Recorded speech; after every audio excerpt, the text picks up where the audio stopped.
오늘의 말씀은 히브리서 8장 1절에서 13절까지의 말씀입니다. 지금 우리가 하는 말의 요점은 이러한 대제사장이 우리에게 있다는 것이라. 그는 하늘에서 지극히 크신 이의 보좌 우편에 앉으셨으니 성소와 참 장막에서 섬기는 이시라. 이 장막은 주께서 세우신 것이요 사람이 세운 것이 아니니라. 대제사장마다 예물과 제사드림을 위하여 세운 자니 그러므로 그도 무엇인가 드릴 것이 있어야 할지니라. 예수께서 만일 땅에 계셨더라면 제사장이 되지 아니하셨을 것이니 이는 율법을 따라 예물을 드리는 제사장이 있습니다. 그들이 섬기는 것은 하늘에 있는 것의 모형과 그림자라. 모세가 장막을 지으려 할 때에 지시하심을 얻음과 같으니 이르시되 삼가 모든 것을 산에서 네게 보이던 본을 따라 지으라 하셨느니라. 그러나 이제 그는 더 아름다운 직분을 얻으셨으니 그는 더 좋은 약속으로 세우신 더 좋은 언약의 중보자시라. 저 첫 언약이 무흠하였더라면 둘째 것을 요구할 일이 없었으려니와 그들의 잘못을 지적하여 말씀하시되 주께서 이르시되 볼지어다 날이 이르리니 내가 이스라엘 집과 유다 집과 더불어 새 언약을 맺으리라. 또 주께서 이르시기를 이 언약은 내가 그들의 율조에 손을 잡고 애굽 땅에서 인도하여 내던 날에 그들과 맺은 언약과 같지 아니하도다. 그들은 내 언약 안에 머물러 있지 아니하므로 내가 그들을 돌보지 아니하였노라. 또 주께서 이르시되 그날 후에 내가 이스라엘 집과 맺을 언약은 이것이니 내 법을 그들의 생각에 두고 그들의 마음에 이것을 기록하리라. 나는 그들에게 하나님이 되고 그들은 내게 백성이 되리라. 또 각각 자기 나라 사람과 각각 자기 형제를 가르쳐 이르기를 주를 알라 하지 아니할 것은 그들이 작은 자로부터 큰 자까지 다 나를 알미라.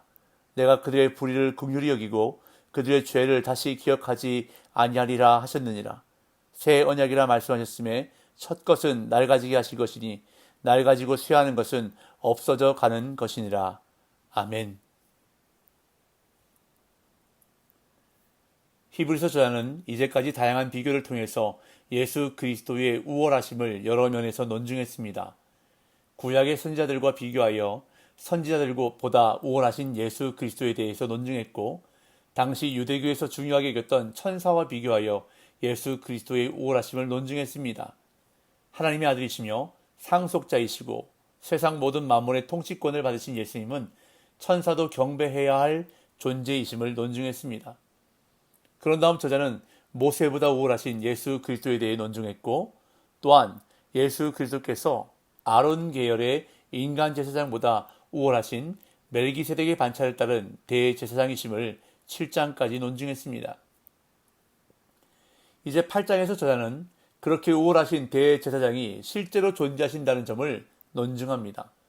대제사장이신 예수님은 하나님 보좌 우편에 계시는데 그곳은 사람이 세운 것이 아닌 하나님이 세우신 거룩한 장막이라는 것을, 그리고 예수님은 자신을 들여 모든 죄를 단번에 해결하신 새 언약의 중보자이심을 논증합니다.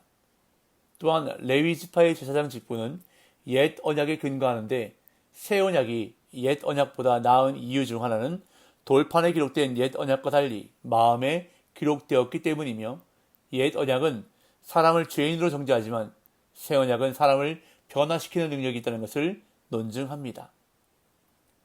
당시 기독교는 성소에서 정교한 의식을 행하지 않았기 때문에 유대교 배경을 가진 자들은 기독교가 미흡하다고 여겼을 것입니다.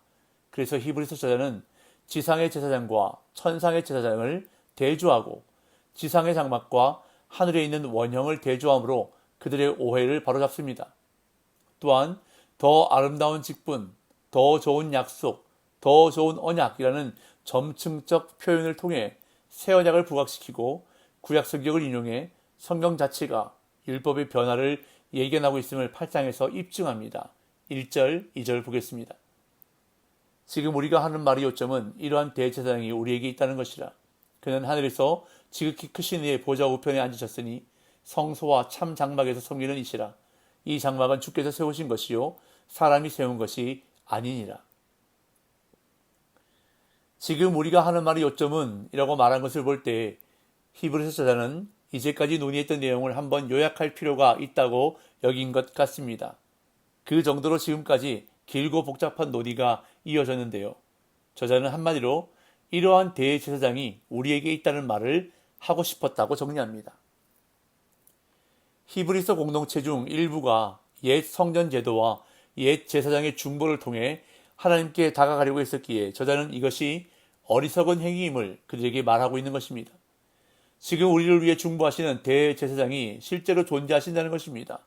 그분은 연약하고 문제 많고 큰 한계를 지닌 인간 대제사장과는 비교할 수 없는 완전하신 분이신데 그분의 관전은 하늘이고 그분의 집무실은 지극히 크신 하나님의 보좌 옆 바로 하나님의 우편이라고 말합니다.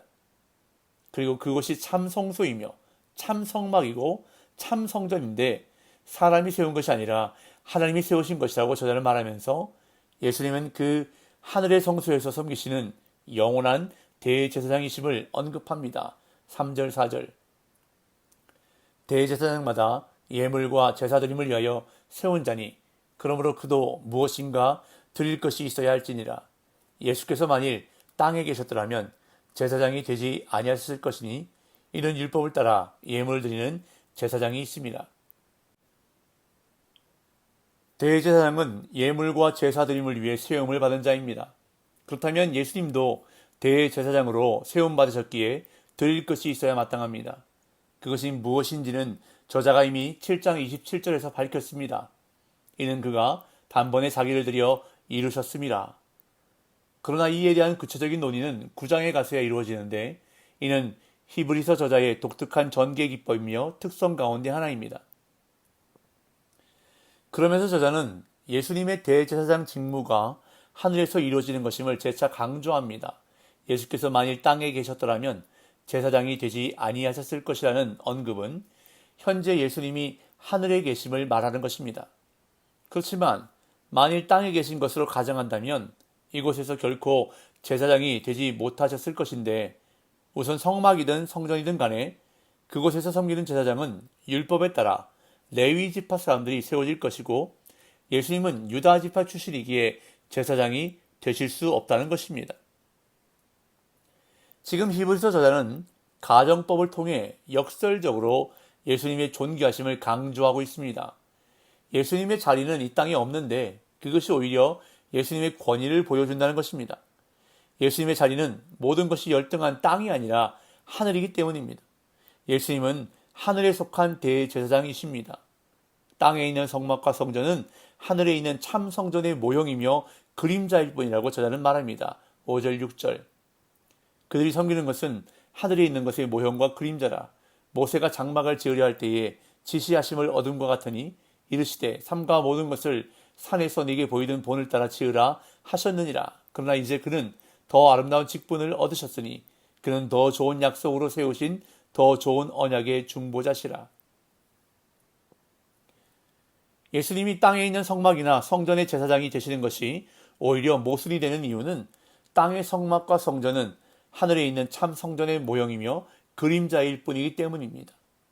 이러한 논리는 저자가 5절에서 인용하고 있는 출애굽기 25장 40절에 기초하는데요.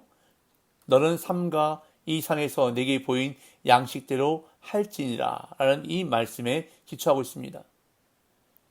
하나님은 모세에게 성막 건축을 위해 자세한 설명을 해주셨고 눈으로 볼 수 있는 모형도 보여주셨습니다. 그래서 히브리서 저자는 모세가 지은 성막이 하늘에 있는 것의 모형이라고 설명합니다. 진짜 성소는 하늘에 있다는 것입니다. 그렇기 때문에 모세의 율법과 그에 따른 모든 제사 제도는 모형이요 그림자일 뿐이고 본체와 실제이신 예수 그리스도께서 더 좋은 새 언약의 중보자로 우리 가운데 오셨다고 저자는 말합니다. 물론 하늘의 본을 따라 충성스럽게 지었던 모세의 장막도 소중하지만 그가 바라보았던 실체이신 예수 그리스도께서 우리 가운데 더 좋은 약속을 주셨으니 이제 그것을 붙들어야 한다는 것입니다. 무엇이 더 좋은지를 모르고 그림자나 모형을 붙잡고 있다면 그것은 매우 안타까운 일이라는 것을 저자는 말하고 있는 것입니다. 이제 히브리서 저자는 새 언약의 필요성을 옛 언약의 한계를 들어 설명합니다. 7절에서 9절 저 첫 언약이 무흠하였더라면 둘째 것을 요구할 일이 없었으려니와 그들의 잘못을 지적하여 말씀하시되 주께서 이르시되 볼지어다 날이 이르리니 내가 이스라엘 집과 유다 집과 더불어 새 언약을 맺으리라.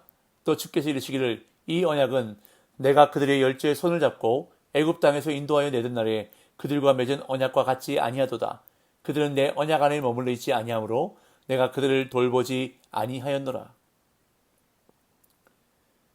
하나님이 새 언약을 계획하신 것은 첫 언약의 한계 때문이었습니다. 이 말은 첫 언약 자체에 문제가 있었다는 뜻이 아니라 첫 언약이 인간의 죄 문제를 제대로 해결하지 못하고 깨졌기 때문입니다. 언약이 깨진 것은 그 언약의 당사자 중 한쪽인 이스라엘이 죄를 범했기 때문입니다. 이 하나님은 새 언약을 주실 것을 선지자 예레미야를 통해 예고하셨습니다. 그래서 히브리서 저자는 새 언약과 관련된 예레미야 31장 31절에서 34절까지의 내용을 인용하는데 하나님은 이제 당신의 법을 백성의 마음에 기록하시겠다는 것입니다. 10절에서 13절. 또 주께서 이르시되 그날 후에 내가 이스라엘 집과 맺을 언약은 이것이니 내 법을 그들의 생각에 두고 그들의 마음에 이것을 기록하리라. 나는 그들에게 하나님이 되고 그들은 내게 백성이 되리라. 또 각각 자기 나라 사람과 각각 자기 형제를 가르쳐 이르기를 주를 알라 하지 아니할 것은 그들이 작은 자로부터 큰 자까지 다 나를 알미라. 내가 그들의 불의를 긍휼히 여기고 그들의 죄를 다시 기억하지 아니하리라 하셨느니라. 새 언약이라 말씀하셨으며 첫 것은 낡아지게 하신 것이니 낡아지고 쇠하는 것은 없어져 가는 것이니라. 하나님은 신의 언약을 예수 그리스도의 새 언약으로 완전히 대체하셨습니다. 이 새 언약은 옛 언약, 즉 모세가 시내산에서 받은 언약과 큰 차이를 보이는데 옛 언약은 돌판에 새겨졌지만 새 언약은 사람들의 생각과 마음판에 새겨진다는 것입니다. 이는 언약을 지킬 수 있는 의지와 능력을 주시겠다는 뜻입니다. 그리고 이 약속은 성령님을 통해 이루어졌습니다. 믿는 자들의 마음에 들어와 복음과 하나님을 알게 하는 성령님의 역사로 누구나 주를 알게 된다고 저자는 말합니다. 저와 여러분들은 새 언약 안에서 하나님의 백성으로 살아갈 수 있도록 능력을 받은 사람들입니다. 새 언약의 중보자 되시는 예수님이 오늘도 우리를 위해 중보하고 계시고 또한 성령님께서 우리 안에서 역사하셔서 우리가 하나님의 뜻대로 살아가게 하십니다.